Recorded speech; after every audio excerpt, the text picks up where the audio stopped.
السلام علیکم ناظرین، آپ دیکھ رہے ہیں میرا فیس بک اور یوٹیوب چینل۔ میں امید کرتا ہوں کہ آپ سب خیر و عافیت سے ہوں گے۔ آج کا ٹاپک جس پر میں ولاگ کر رہا ہوں وہ ہے فلسطین اور اسرائیل کا تنازع۔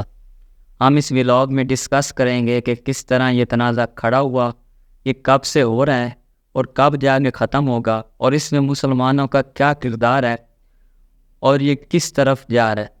اس کمپلیٹ ولاگ میں آپ کو یہ سب کچھ بتاؤں گا۔ سب سے پہلے آپ میرے چینل کو لائک کریں، سبسکرائب کریں اور اس کے بعد شیئر کریں۔ اس کے بعد میں آپ کو تھوڑا سا بتا دوں کہ فلسطین دراصل فلسطین کیوں ہے۔ فلسطین کا اگر لفظی مطلب دیکھا جائے تو اس کا مطلب ہے نبیوں کی سرزمین۔ کہا جاتا ہے اور یہ حقیقت ہے کہ یہاں 70 سے زائد انبیاء کرام تشریف لائے، اور یہ تمام مذاہب جن میں ہمارے یہودی، ہمارے عیسائی اور ہم مسلمان، ان تینوں مذاہب کے لیے یہ ایک تاریخی جگہ ہے اور مقدس جگہ ہے۔ مسلمانوں کے لیے یہ اسی لیے مقدس ہے کیونکہ یہاں سے نبی پاک صلی اللہ علیہ وآلہ وسلم معراج پہ تشریف لے گئے، اور یہودیوں کے لیے اسی لیے مقدس ہے کیونکہ یہاں تخت سلیمانی بنا اور اس کے بعد وہ گرا۔ اس کی کمپلیٹ تاریخ آپ کو بتانے میں جا رہا ہوں ابھی۔ اور اس کے بعد عیسائیوں کے لیے اسی لیے یہ تاریخی ہے کیونکہ یہاں حضرت عیسیٰ علیہ السلام پیدا ہوئے اور پرورش پائی، اس لیے ان کے لیے یہ تمام کی تمام جگہ جو ہے نا مقدس ہے۔ اس کے بعد جو ہم سب سے پہلے اس سارے سینیریو کو سمجھنے کے لیے، تاریخ کو سمجھنے کے لیے، ہم سب سے پہلے فلسطین، اسرائیل اور اس کے ارد گرد ممالک کا نقشہ دیکھیں گے۔ اگر ہم ان ریاستوں کا نقشہ دیکھیں تو یہاں خنجر نما جو ریاست ہے نا، یہ اسرائیل ہے۔ آپ کو میں مزید بلاگ میں پتہ چلے گا کہ یہ ریاست کیسے بنی اور کیوں بنی۔ اگر ہم اس کے اس طرف دیکھیں نا تو بحیرہ روم ہے، ٹھیک ہے۔ بحیرہ روم کے اس طرف سارے یورپین کنٹریز ہیں جو اسرائیل کو فنڈنگ کرتے ہیں، اور اس اسرائیل کے ساتھ ہی یہاں ہمارے پاس بیت المقدس ہے جسے ہم یروشلم کہتے ہیں، اور ادھر ہی چھوٹی سی ریاست یا یروشلم کے ساتھ ہی لیک غزہ ہے، ٹھیک ہے۔ اور ان ممالک اس یروشلم کے ساتھ سارے ہی اسلامی ممالک ہیں، جس میں شام، ایران، عراق، سعودی عربیہ، مصر، یہ تمام اسلامک ممالک ہیں۔ تو نقشہ ہم نے دیکھ لیا۔ نقشہ دیکھنے کے بعد ہم تھوڑا سا پیچھے جائیں گے۔ نقشہ آپ کو سمجھ آ گیا ہوگا تو سب سے پہلے حضرت ابراہیم علیہ السلام عراق سے یروشلم تشریف لائے، یہاں آباد ہوئے۔ آباد ہونے کے بعد یہاں ان کی اولادیں پیدا ہوئیں، ان میں جو نبی ان کے بعد پیدا ہوئے، ایک تھے حضرت اسحاق اور ایک تھے حضرت اسماعیل۔ حضرت اسماعیل علیہ السلام یہاں سے سعودی عرب تشریف لے گئے، اور اس لیے حضرت اسماعیل علیہ السلام کو ابو عرب بھی کہا جاتا ہے۔ اور یہاں انہوں سعودی عرب میں آ کر وہ آباد ہوئے اور مزید ان کی نسلیں آگے بڑھیں۔ لیکن حضرت اسحاق وہیں رہے، وہاں سے چل کے اردن کے ایک شہر کنعان میں تشریف لے گئے، جہاں ان کے بیٹے حضرت یعقوب علیہ السلام پیدا ہوئے، ان کو اسرائیل بھی کہا جاتا ہے۔ اور اسرائیل کا مطلب اللہ کا بندہ ہوتا ہے۔ اب حضرت یعقوب علیہ السلام کے 12 بیٹے پیدا ہوئے، جن میں ایک حضرت یوسف علیہ السلام بھی تھے جو کہ بعد میں مصر کے بادشاہ بھی بنے، اور ان کا ایک بیٹا یہودا بھی تھا۔ حضرت یوسف علیہ السلام جیسے ہی بادشاہ بنے، انہوں نے اپنے سارے بھائیوں کو مصر میں بلا لیا۔ مصر میں بلانے کے بعد وہاں کچھ عرصہ بادشاہت کی۔ جیسے ہی حضرت یوسف علیہ السلام اس دنیا سے چلے گئے تو وہ بنی اسرائیل، مطلب حضرت یعقوب کی اولاد، وہاں زبان پذیر ہوتی گئی، اور زبان پذیر ہونے کی وجہ یہی تھی اپنے بابا کے احکامات پر عمل نہ کرنا۔ بنی اسرائیل وہاں دن بدن کمزور ہوتے گئے، تو وہاں بنی اسرائیل کے کسی ایک ہی گھر میں حضرت موسیٰ علیہ السلام پیدا ہوئے۔ حضرت موسیٰ علیہ السلام نے بنی اسرائیل کو مصریوں سے آزاد کروایا، تو آزاد کروانے کے بعد ریڈ سی کو کراس کر کے جب وہ واپس جا رہے تھے تو کوہ طور پر کچھ عرصہ قیام کیا، اور انہی پہاڑیوں میں حضرت موسیٰ علیہ السلام پر کتاب نازل ہوئی، جس کو تورات بھی کہا جاتا ہے۔ تو حضرت موسیٰ علیہ السلام نے اپنی قوم کو کہا کہ تورات پر عمل کریں، لیکن قوم نے کہا کہ ہم پڑھ تو لیں گے لیکن عمل نہیں کریں گے۔ اس کی وجہ سے پورے 40 سال پوری قوم وہاں ذلیل ہوئی۔ تو اسی قوم میں سے، انہی پہاڑوں میں سے حضرت داؤد علیہ السلام وہاں پہ وہ پیدا ہوئے۔ تو انہوں نے سب سے پہلے یروشلم کو فتح کیا، مطلب فلسطین کو فتح کیا۔ اس وقت یروشلم پر جالوت نامی بادشاہ کی حکومت تھی، اس کو قتل کیا گیا اور وہاں اس وقت کے حضرت داؤد علیہ السلام کی حکومت بنی۔ اس کے بعد ان کے بیٹے حضرت سلیمان علیہ السلام برسر اقتدار میں آئے۔ اس کے بعد فلسطین بڑھتا چلا گیا کہ حضرت سلیمان علیہ السلام کی حکمرانی بڑھی اور زیادہ ایریے پر ان کا قبضہ ہو گیا، اور اسی کے ساتھ ہی یہودی ایک وقت تک یروشلم پر، فلسطین پر قابض رہے اور اپنی حکمرانی کرتے رہے۔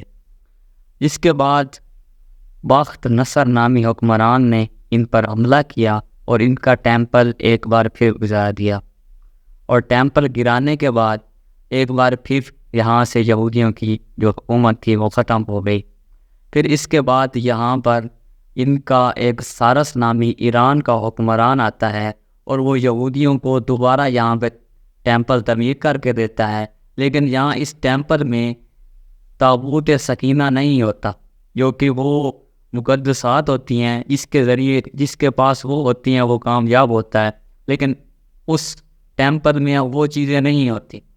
لیکن 430 سال تک وہاں جو ہیں یہودی اپنی حکومت کرتے ہیں، لیکن پھر ایک ٹائٹس نامی حکمران جو کہ یورپین کنٹریز تھے یہودیوں پر حملہ کرتے ہیں اور یہودیوں کا قلعہ ایک بار پھر گراتے ہیں، اور یہودی یہاں سے بالکل غائب ہو جاتے ہیں، اور اس طرح یہودیوں کی حکومت ختم ہو جاتی ہے۔ اور پھر انہی بنی اسرائیل میں سے حضرت عیسیٰ علیہ السلام پیدا ہوتے ہیں، جو کہ اللہ کے پیغمبر ہوتے ہیں اور اپنا اللہ کی طرف سے پیغام لے کے آتے ہیں، لیکن یہودی ان کے خلاف ہو جاتے ہیں اور ان کی اور یہودیوں کی آپس میں دشمنی چلتی ہے۔ اس کی وجہ سے حضرت عیسیٰ علیہ السلام کے خلاف مہم چلائی جاتی ہے اور حضرت عیسیٰ علیہ السلام کو ختم کرنے کی کوشش کی جاتی ہے۔ اس کی وجہ سے عیسائی اور یہودی ایک دوسرے کے دشمن بن جاتے ہیں، اور یہ سب کچھ ہوتا چلا گیا، وقت گزرتا چلا گیا، پھر آگے 571 AD جب اس دنیا پر نبی آخر الزمان حضرت محمد صلی اللہ علیہ وآلہ وسلم تشریف لے آئے، وہ یہاں تشریف لے آئے، دنیا کا نقشہ چینج ہو گیا۔ انہوں نے نبوت سنبھالی، نبوت سنبھالنے کے بعد انہوں نے ریاست مدینہ قائم کی، اور وہ اس دنیا سے جب پردہ فرما گئے تو اس کے بعد خلیفہ اول بنے حضرت ابوبکر صدیق۔ حضرت ابوبکر صدیق کے بعد بنے حضرت عمر رضی اللہ تعالیٰ عنہ۔ تو حضرت عمر رضی اللہ تعالیٰ عنہ نے 638 AD میں یروشلم کو مسلمانوں کے قبضے میں لیا، کیونکہ دین اس طرح پھیل چکا تھا، دین اسلام اس طرح پھیل چکا تھا کہ کوئی بھی اسلام کے سامنے کھڑا نہیں ہو سکتا تھا، اور زیادہ تر عیسائیوں نے اسلام قبول کر لیا تھا۔ اس تمام ایریا میں ایران، عراق، سعودی عربیہ، یروشلم، فلسطین، مصر، لبنان، ان تمام ممالک میں اسلام پھیل چکا تھا، اور وہاں کے عیسائیوں نے بھی اسلام قبول کیا، اور عیسائیوں نے یہاں پر مسلمانوں کو مسجد اقصیٰ اور مسلمانوں کو یہاں پہ حکومت کرنے کے لیے ایک شرط رکھی کہ یہاں یہودی کبھی نہ آئیں۔ اگر یہودی کبھی نہ آئیں تو مسلمانوں کو یہاں حکمرانی کرنے دی جائے گی۔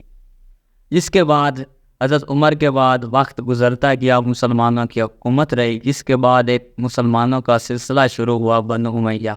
بنو امیہ نے بھی اس خطہ پر بہت زیادہ دیر حکومت کی۔ پھر اس کے بعد عباس، ان کی حکومت رہی۔ بنو عباس کی حکومت کے بعد یہاں مسلمان کمزور ہوتے گئے، مسلمانوں پر صلیبیوں نے حملہ کیا، جس میں مسلمانوں سے یہ ساری ریاست چھین لی گئی۔ پھر اس کے بعد صلیبیوں کی دوسری جنگ ہوئی۔ صلیبیوں کی دوسری جنگ میں نور الدین زنگی نے ان کا مقابلہ کیا مسلمانوں کی طرف سے، لیکن پھر بھی ناکام رہے، اپنی ریاست واپس نہ لے سکے۔ لیکن یہاں مسلمانوں کی تعداد بہت زیادہ تھی، یہ آپ نے ہمیشہ یاد رکھنا ہے اس ولاگ میں، پھر آپ کو واضح ہوگا کہ مسلمانوں کے ساتھ یہ کس طرح برا ہو رہا ہے۔ پھر اس کے بعد صلیبیوں کی تیسری جنگ ہوئی، جس میں مسلمانوں کے ایک سپہ سالار صلاح الدین ایوبی نے ایک بار پھر فلسطین کو اپنے قبضے میں لے لیا، اور فلسطین فتح ہو چکا تھا، اور اس وقت یہ ریاست مسلمانوں کی بن گئی۔ صلاح الدین ایوبی کیونکہ عثمانیہ سے تعلق رکھتے تھے، عثمانیہ سلسلے سے تعلق رکھتے تھے، تو یہ سلطنت عثمانیہ کے ماتحت رہا۔ یہاں مسلمانوں کی حکومت چلتی رہی کئی سالوں تک، اور یہاں مسلمانوں کی حکومت کئی سالوں تک چلتی رہی، اور یہاں تک کہ پھر وقت آتا ہے ورلڈ وار 1 کا۔ یہاں پر عثمانیوں کا فلسطین کو عثمانیوں نے فتح کیا ہوا تھا، اور وہ مسلمانوں کا ٹاپ لیول جو ہے نا حکمرانی تھا، اور اس وقت مسلمان عروج پر تھے۔ اور اب آپ نے دیکھنا ہے کہ مسلمان کس طرح زوال پذیر ہوئے، کس طرح مسلمان زوال پذیر ہوئے 19ویں اور 20ویں صدی میں مسلمانوں پر کس طرح زوال آیا۔ تو اس کے لیے 1914 میں پہلی عظیم جنگ ہوئی، جس میں ترکی کے مخالف تھے برطانیہ۔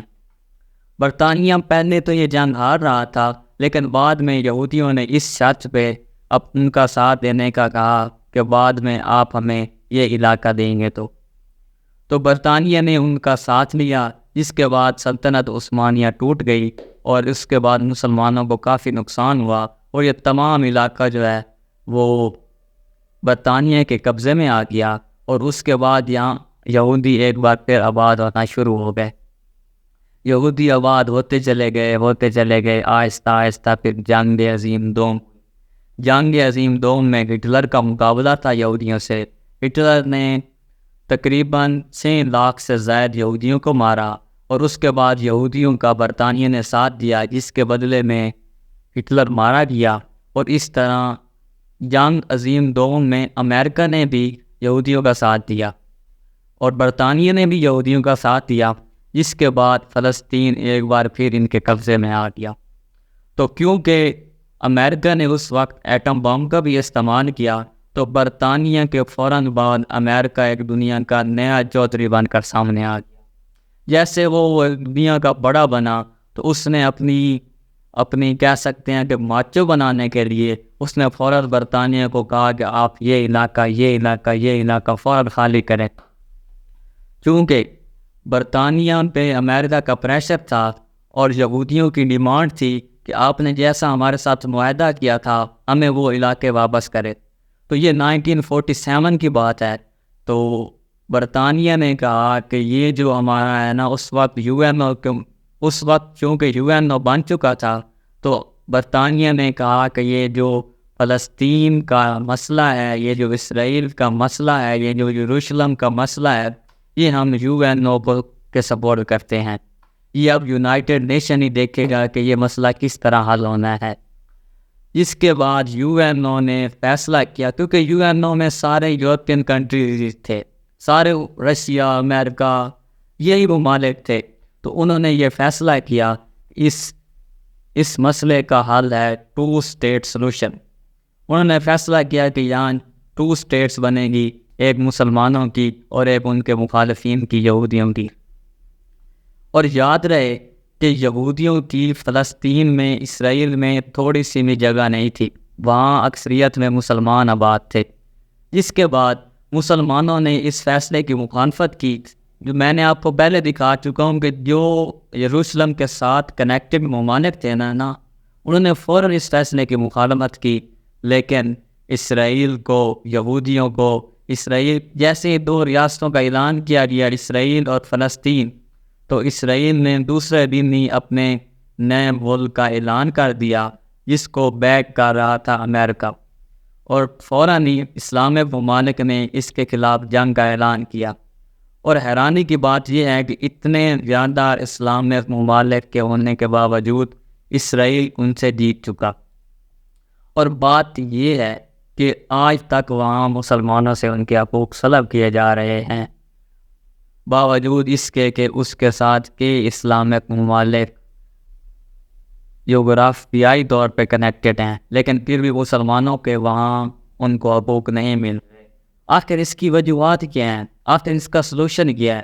آپ نے دیکھا ہوگا کہ جب مسلمان زبان پذیر ہوئے تو ان کی وجہ تھی انہوں نے جو اسلام کے احکامات تھے ان کو فالو نہیں کیا۔ جب انہوں نے فالو نہیں کیا وہ زبان پذیر ہو گئے، جب انہوں نے فالو کیا وہ اوپر چلے گئے، وہ جیت چکے۔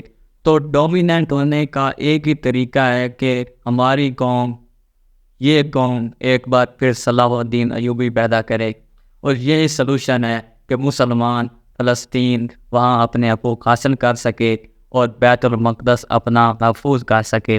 اور اسی کے ساتھ مجھے دیجیے اجازت، آج کا ولاگ ادھر ہی کرتے ہیں ختم۔ اللہ حافظ۔